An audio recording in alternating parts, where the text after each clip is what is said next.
Si el sueño de uno es sueño de todos, romper la cadena y echarnos a andar,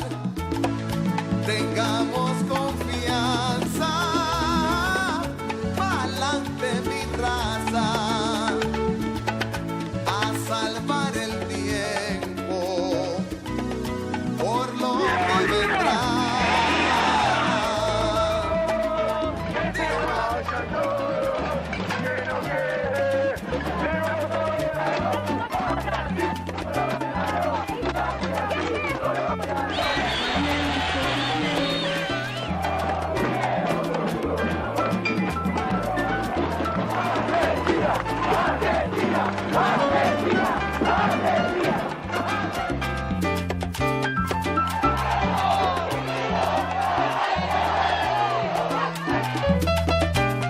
El 20 de junio de 1973, Perón regresa al país definitivamente y una concentración como nunca se vio en la historia argentina está esperando su descenso en la autopista de Ezeiza. Allí se producen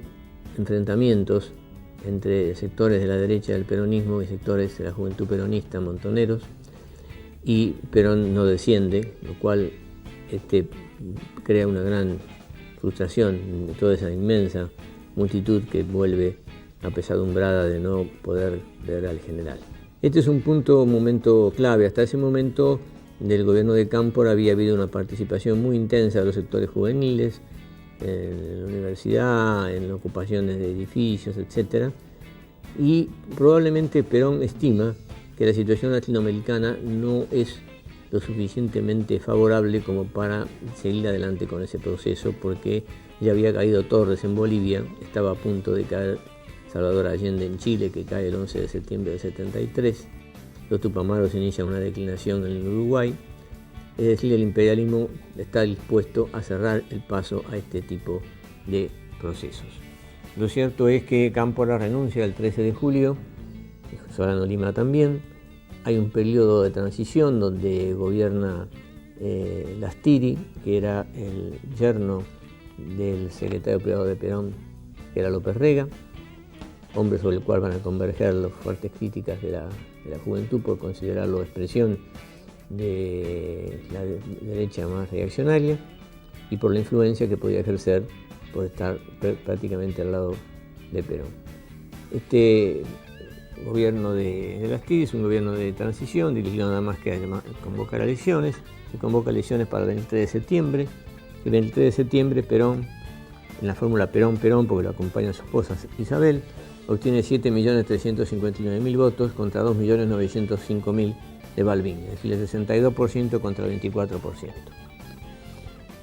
Y Perón asume el 12 de octubre de 73, iniciando su tercer periodo de gobierno. Pero hay que mencionar un hecho que se produce inmediatamente después de las elecciones del 23 de septiembre, que es el 25 de septiembre, que es la muerte de Rucci, que es atacado al salir de una casa cerca del mediodía y lo matan, cosa que acentúa las disidencias de Perón con el sector de Montoneros, que ya se habían manifestado el 2 de abril de 73, cuando Perón y la dirección de Montoneros y también hombres de FARC se encuentran en Roma y Perón les da a entender que hay que desarmarse y hay que reincorporarse a la vida política lentamente, y que si bien el futuro de la juventud no es un futuro inmediato. El 12 de octubre del 73 Perón asume el gobierno entonces e intenta reeditar el 45 a través de la nacionalización de algunos bancos, la nacionalización de los depósitos, el pacto social CGE-CGT, algunas medidas audaces como romper el bloqueo a Cuba, por ejemplo, pero su disidencia con la juventud se agrava el 1 de mayo del 74 en la plaza, y aquí podríamos decir algo que resume un poco la situación. Perón le había dicho a un cineasta argentino en 1971, que cuando estaba filmando, le preguntó si iba a volver y Perón le dijo: sí, yo voy a volver, pero para mí me parece que va a ser demasiado tarde. Y me parece que para ustedes, la juventud peronista y montoneros, va a ser demasiado temprano. Esta sabia reflexión se verificó en los hechos en el desacuerdo entre ambos sectores, los jóvenes y montoneros que querían co-conducir con Perón, el líder que de ninguna manera podía aceptar esto. Hay algunas medidas interesantes en ese periodo con el proyecto del impuesto a la renta anual potencial de la tierra presentado por Helval debido a la elaboración de Horacio Ghiberti, pero Perón ya venía muy enfermo, tenía ya 80 años, porque se sabe que nació en 1893, el 1 de julio de 74 fallece, quedando Isabel al frente del gobierno, y a su lado López Rega. La alianza de lópez-reguismo y el sindicalismo va a enfrentar a la burguesía nacional, le va a liquidar a Helvar del cargo de ministro de Economía y va a enfrentar después a la JP, y Montoneros va a cometer lo que pareciera un gran error político, que es pasar a la clandestinidad el 7 de septiembre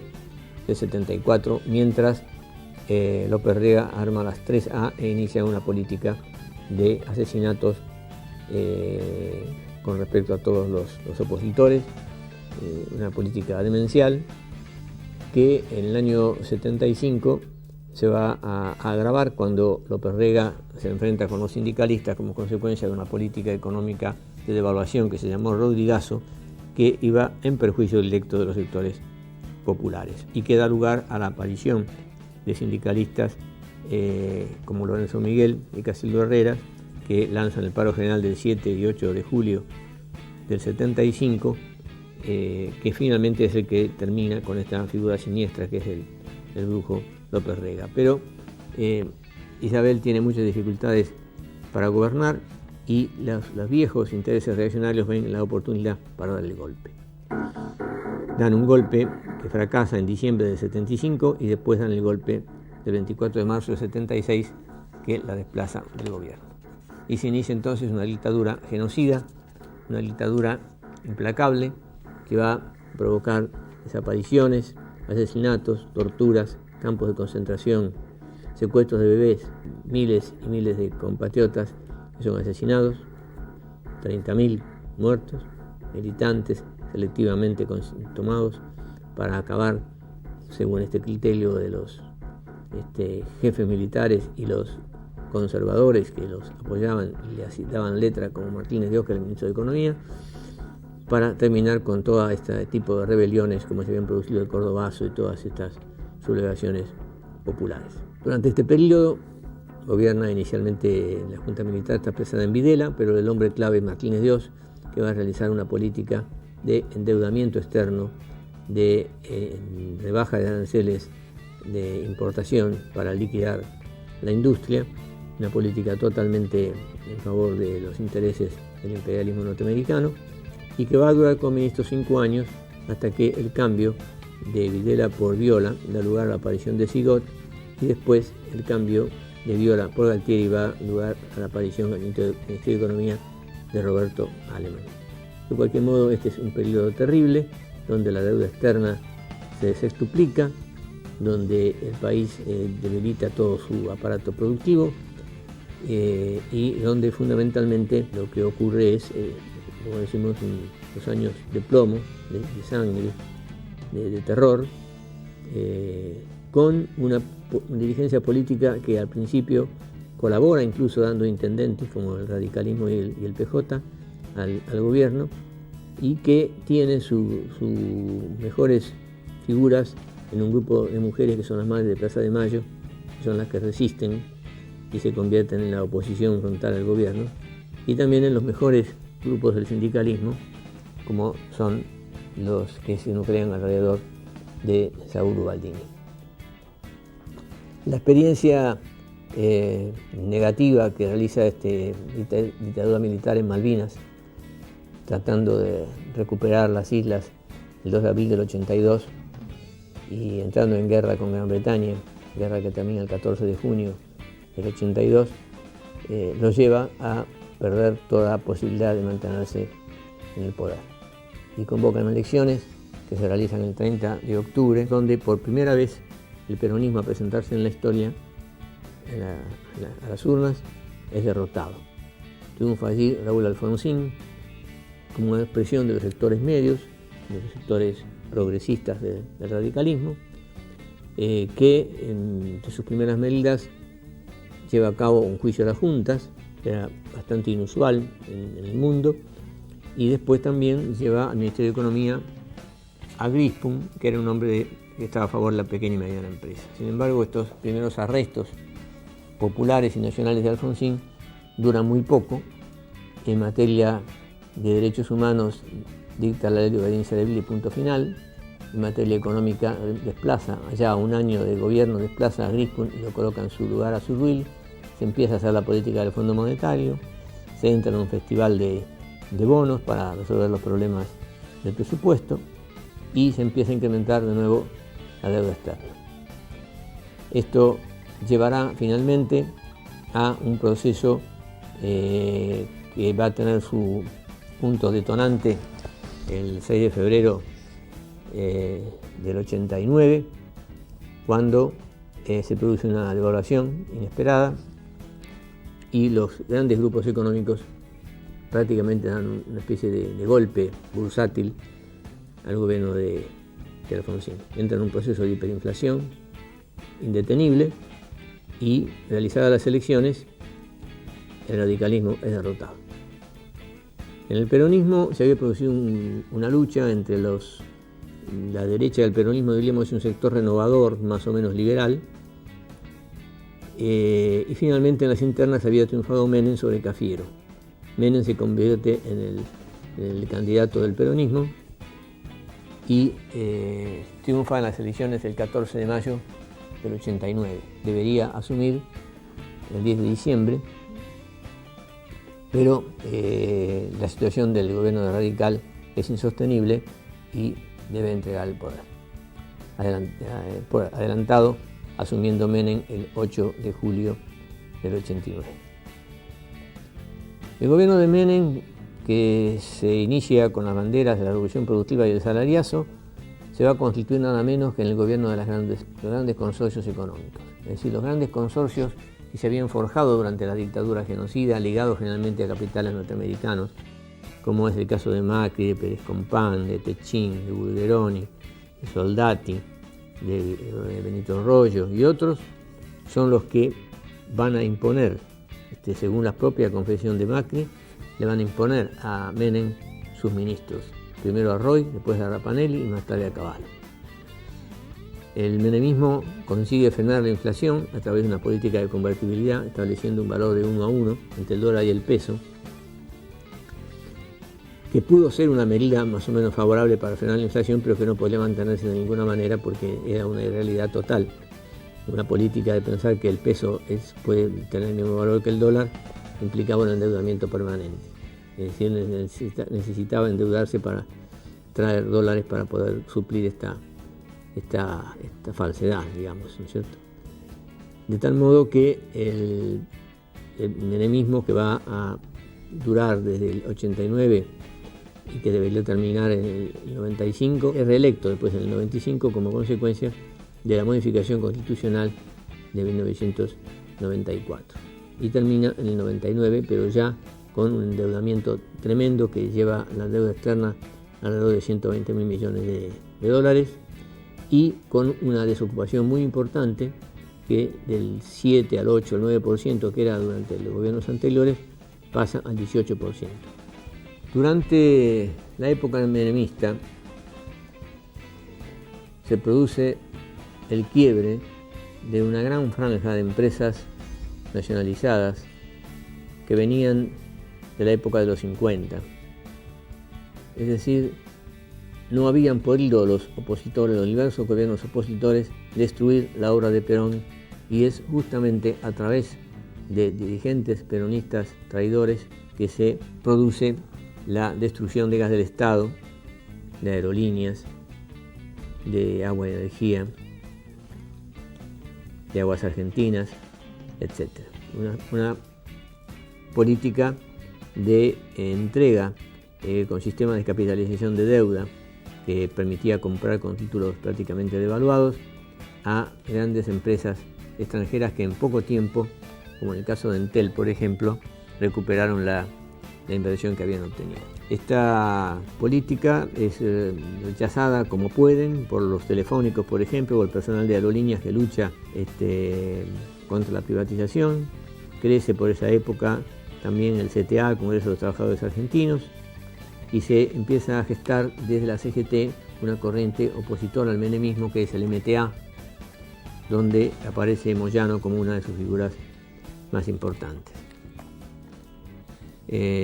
No debe extrañar entonces que a fines del 92 se realice el primer paro general de la CGT y luego se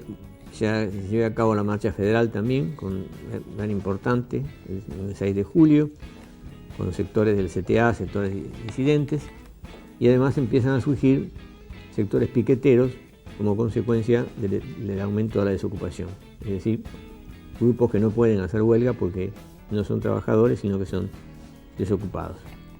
Se crean los contratos laborales basura, se pierden conquistas que los trabajadores habían logrado en largos años de lucha. En este sentido, el menemismo es el reverso del peronismo del 45 y por ello va perdiendo en los últimos años de la década del 90 todo apoyo, es decir, esta experiencia del menemismo es la experiencia del capital extranjero o del imperialismo, como queramos llamarlo, gobernando a la Argentina. La reacción de la sociedad argentina es que el menemismo, que se caracteriza no solo por la entrega económica, sino por la corrupción, por el estilo farandulesco con el cual Menem maneja y trata de granjearse simpatías populares jugando al fútbol o bailando con una odalisca, es finalmente un reclamo de que lleguen al poder hombres éticos, serios, y se va a enfilar hacia el crecimiento de una nueva fuerza política que es el Frepaso. Pero el Frepaso tiene temor de poder llegar a triunfar sobre el partido justicialista y hace una alianza con el radicalismo, que tiene los aparatos, y en el radicalismo surge la figura de la Rúa como el candidato a presidente, que va a ser acompañado por Chacho Álvarez, que es la expresión del Frepaso para las elecciones de 1999. Y la Rúa gana las elecciones, pero no hace más que, llegado al poder, proseguir la política del menemismo. Y además proseguirla incluso en el caso de corrupción, porque hay un soborno en el Senado, un escandaloso soborno para poder sancionar la ley de flexibilización laboral que le había impuesto el Fondo Monetario. Esto lleva a una declinación del radicalismo en el gobierno, que incluso recurre al mismo ministro que tenía Menem, que es Cavallo, paradojalmente por indicación del propio Chacho Álvarez, que lo impulsa, y esto conduce a un escepticismo, una desilusión total de la mayor parte de la sociedad argentina. En las elecciones del 14 de octubre del 2001 hay un voto bronca que llega casi al 50% del electorado, es decir, hay una abstención del 20 y tantos por ciento y voto en blanco del 20 y tantos por ciento. Esto implica una desautorización total al gobierno, y el gobierno además sigue sosteniéndose en los créditos extranjeros hasta que los primeros días de diciembre del 2001 el Fondo Monetario le niega apoyo, el Banco Mundial también, y el gobierno se encuentra con que no puede sostenerse,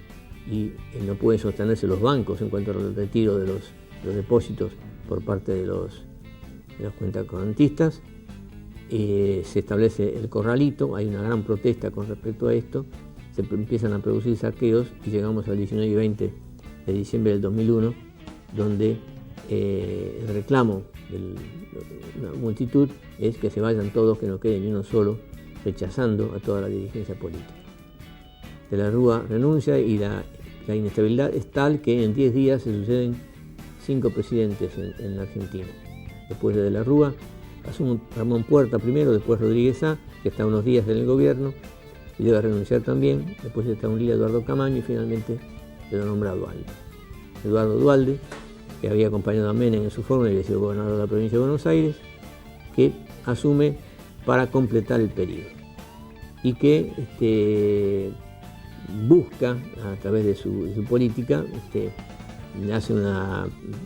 termina con la convertibilidad, haciendo una especificación asimétrica que beneficia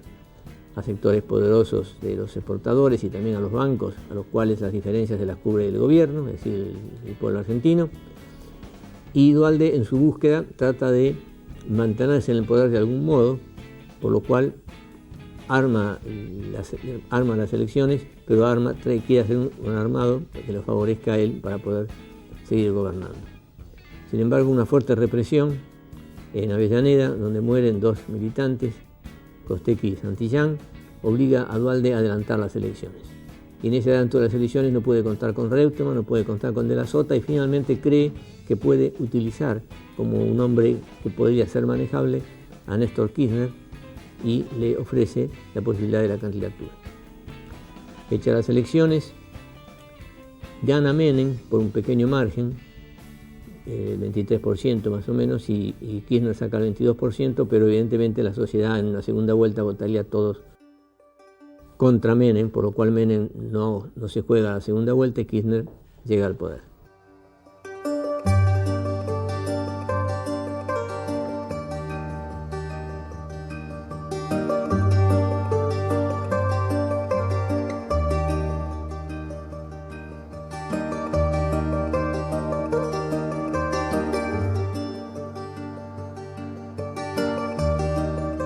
Por esas curiosidades de la historia, esa crisis del 2001, de que se vayan todos con referencia a la dirigencia política, y la frustración de las asambleas populares, se va a expresar, sin embargo, en la llegada al poder de Néstor Kirchner en el año 2003 y la iniciación de un proceso nacional y popular, que podríamos condensar en algunas medidas trascendentales, especialmente en materia de derechos humanos, donde se reivindican los derechos humanos y se inicia el enjuiciamiento de los responsables del genocidio durante la dictadura militar, como asimismo el hundimiento del proyecto del ALCA, a la cual el gobierno de Kirchner concurre con otros países latinoamericanos, para de esta manera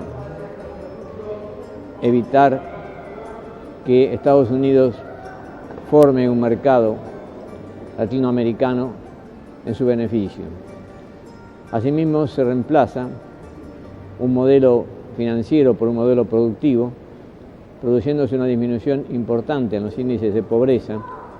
y en los índices de desocupación. Otro aspecto importante es el pago de la deuda al Fondo Monetario,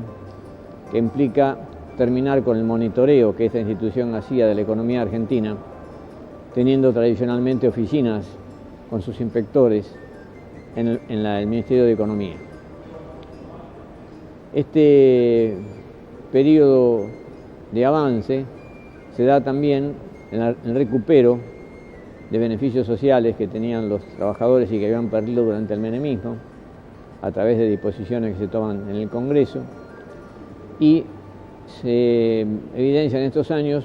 un gran crecimiento en el desarrollo de la Argentina a tasas muy altas, que caracterizan este periodo del 2003 al 2007 como uno de los gobiernos más importantes del último medio siglo. En el año 2007 se producen elecciones y el cambio realizado por el kirchnerismo se expresa en el triunfo por holgada diferencia de Cristina Fernández de Kirchner, que asume en ese momento y cuya presidencia podríamos decir que avanza especialmente en el terreno de la redistribución del ingreso. La resolución 125 de retenciones móviles va dirigido a eso, y si bien fracasa, es una expresión del interés de redistribuir el ingreso en favor de los sectores populares, aprovechando la renta agraria diferencial enorme que percibían los grupos exportadores, especialmente los ojeros. El año 2008 se va a caracterizar por las dificultades inherentes a una crisis económica mundial, que la Argentina sobrelleva bastante bien a través de medidas contracíclicas que van a permitir que la incidencia no sea tan grave de esta situación del cimbronazo que tiene el capitalismo a nivel mundial, como en otros países, como se está viendo actualmente en España o Grecia, ni se provoca ningún ajuste, simplemente que el grado de desarrollo, la intensidad del crecimiento se modera un tanto. Esto de un modo u otro, y la campaña mediática de los principales órganos de difusión contra el gobierno influye en las elecciones de mediados del 2009, pero sin embargo el gobierno se recupera de un resultado que no fue muy favorable y logra avanzar con varias medidas, entre ellas el fútbol para todos, que significa permitir que todos los argentinos puedan gozar de los espectáculos futbolísticos al mismo tiempo que se producen y no cuando se les ocurre a los grandes monopolios. Lo mismo que las medidas que se toman posteriormente, como es la asignación por hijo, el desarrollo de las cooperativas, la ley de medios, es decir, un conjunto de medidas que van significando la consolidación desde el punto de vista de un programa nacional y popular en medio de una ofensiva muy fuerte de parte de los sectores reaccionarios, especialmente